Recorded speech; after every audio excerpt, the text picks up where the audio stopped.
ભાવ સાથે સર્વને ભાવપૂર્વક તમારા બધાનું પણ શુભ થાવ અને આ જ્ઞાન અંતર આત્મામાં લેજો. આજે હું તમને રૂબરૂ મળી છું.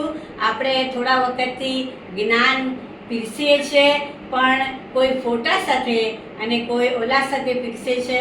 પણ આજે ભક્તો ખૂબ પધાર્યા છે. આ દેરાસરમાં ભક્તો ખૂબ પધાર્યા છે. આ મારું દેરાસર છે અને આ દેરાસર અંધેરીમાં છે. તો જેટલા ફોલોઅર્સ પ્રભુના છે આ બધા પધાર્યા છે પ્રતિમા લેવા, મૂર્તિ લેવા. તો તમે પણ આ પ્રભુને દર્શન કરો અને બધાના દર્શન કરો. બધા માટેના અને ગુરુ ગૌતમ સ્વામીના પણ દર્શન કરો, પટના પણ દર્શન કરો, 24 તીર્થંકરના દર્શન કરો અને આપણા સૌથી લાડીલા આદેશ્વર ભગવાનના પણ દર્શન કરો, વંદન કરો.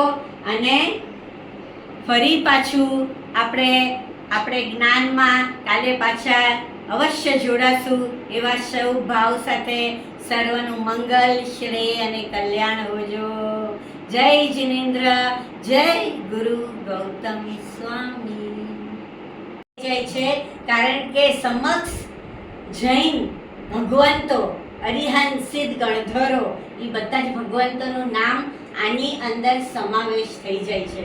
એટલે પ્રભુ કહે છે જ્યારે આપણે જય જિનેન્દ્ર બોલીએ ત્યારે આટલા બધા ભગવંતોનું જો એક સાથે, આપણે હજારો ભગવંતોનું એક સાથે નામ લઈ શકવાના નથી, પણ ભગવાન કહે છે એક સાથે એક જ બોલમાં, એક જ જય જિનેન્દ્ર બોલવામાં જો સમસ્ત ભગવંતોનું નામ આવી જાય તો આપણે આ જય જિનેન્દ્ર વારંવાર બોલવાના ભાવ રાખવાના. તમે તમારા પુત્રીને બોલાવો, પુત્રને બોલાવો, પતિદેવને બોલાવો તો તમે પહેલા શું બોલો? જય જિનેન્દ્ર, પછી એનું નામ. તો કેટલી બધી વાર આપણે કોઈકને આપણે બોલાવતા જ હોઈએ છે દિવસમાં. તો ભલે આપણી સર્વન્ટ હોય એને પણ આપણે જો બોલાવતા હોય ને તો આપણે એકવાર તમને ખબર નથી ઈ બી શીખી જશે.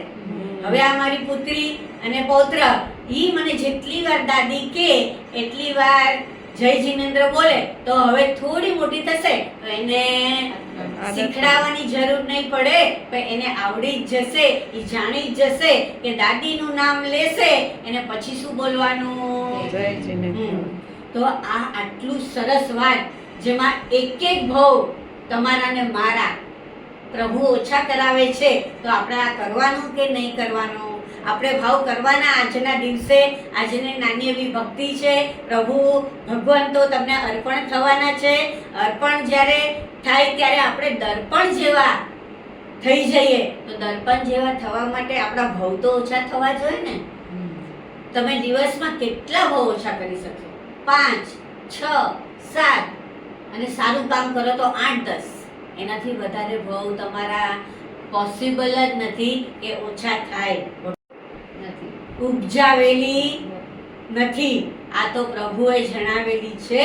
તો આપણને આ જાણ થાય અને જ્યારે મને જાણ થાય તો મને પણ બીજાને જાણ કરવાની નો આનંદ થાય અને મજા પણ આવે. કારણ કે તમારી સજાગત થવાની છે. મને મજા શું કામ આવે છે તમને જણાવવાની? કારણ કે તમારી સજા પણ અને મારી સજા પણ. કારણ કે જ્યારે હું કોઈને પ્રેરિત કરું કે તમે આવું કરો એટલે મને 3% પુણ્ય મળ્યા વગર રહે જ નહીં. તો આપણે આવું સરસ મજાનું જ્ઞાન છે કે આપણે જેવો મોકો મળે કોઈને પણ બોલાવવાનું તો તરત જ પહેલા જય જિનેન્દ્ર બોલવો. એ સાંભળે ન સાંભળે, એ જોએ ન જોએ અને પછી આપણે એનું નામ બોલાવવાનું. આપણે એનું નામ પછી જ બોલવાનું. એક ભાવ તો કેટલા ભાવ ઓછા થાય આપણા દિવસમાં? ઘણા બધા. ક્યાંય પણ અપાસરે જઈએ, દેરાસરે જઈએ, બધાને ન જોયે ને તો જય જિનેન્દ્ર બોલવાનું. કારણ કે આપણને ખબર છે કે જય જિનેન્દ્ર બોલવાથી કદાચ ઈ સામેથી પણ તો એના પણ ભાવ ઓછા થઈ જશે. એના પણ ચાલુ જ રાખજો. એના પણ ભાવ ઓછા થશે, એના પણ ભાવ શું થઈ જશે? કટ્ટી થઈ જશે. આમ કટ્ટી નહીં, હા, ભાવ કટ્ટી થઈ જશે. તો આપણે જલ્દીમાં જલ્દી કેમ આપણા ભાવ ઓછા કરીએ એની આપણે શું કરવાની છે? ટ્રાય કરવાની છે. નહીં તો ભાવ લઈને એક ભાવ જો આપણને આટલો બોજ લાગે છે, આટલી આધિ વ્યાધિ ઉપાધિ ટેન્શન પ્રોબ્લેમ સમસ્યાઓ આવી છે ને તમને ને મને, હા, તો કેટલી માથાકૂટ. તો એક ભાવની માથાકૂટ જો નીકળી જાય, બધી સમસ્યાનો હલ થઈ જાય તો કેટલી સરસ વાત થઈ જાય. તો તમારે ને મારે આ એક જ વસ્તુ કરવાની છે, આ અર્પણ રૂપે.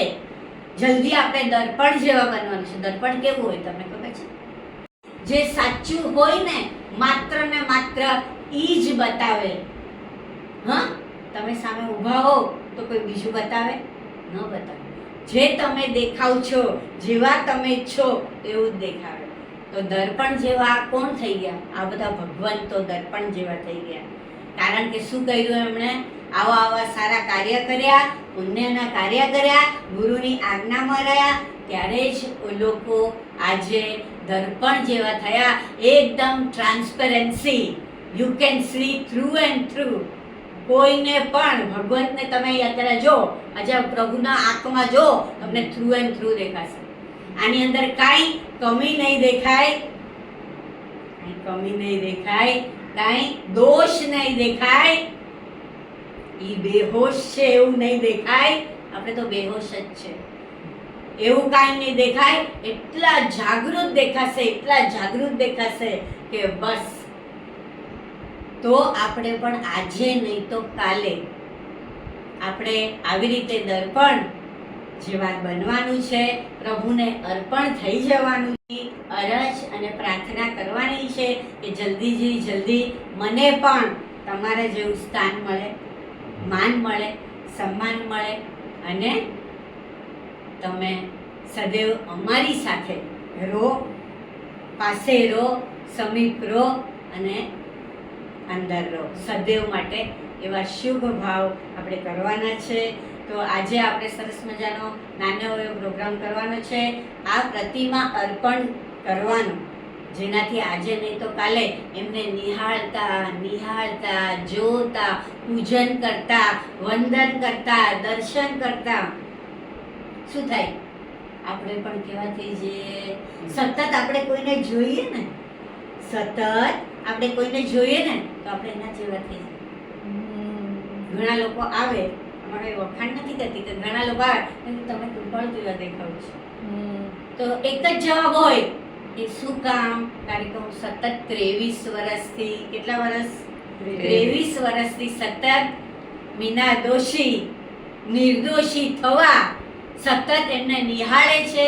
એની આજ્ઞા, આદેશ, ઉપદેશ, સંદેશમાં રહે છે અને એને પૂર્ણ અર્પણ થવાના પૂરેપૂરા પ્રયાસ કરે છે. તો આજે નહીં તો કાલે મને પૂરો વિશ્વાસ છે, મને પૂરી શ્રદ્ધા છે અને મારી પૂરી ભક્તિ છે કે આજે નહીં તો કાલે ઈ મને દર્પણ જેવી બનાવી દેશે. તો આવી ભક્તિ તમારા હૃદયમાં પણ ઉપજે, આવી ભક્તિ ભાવ તમને પણ આવે અને તમે પણ જલ્દી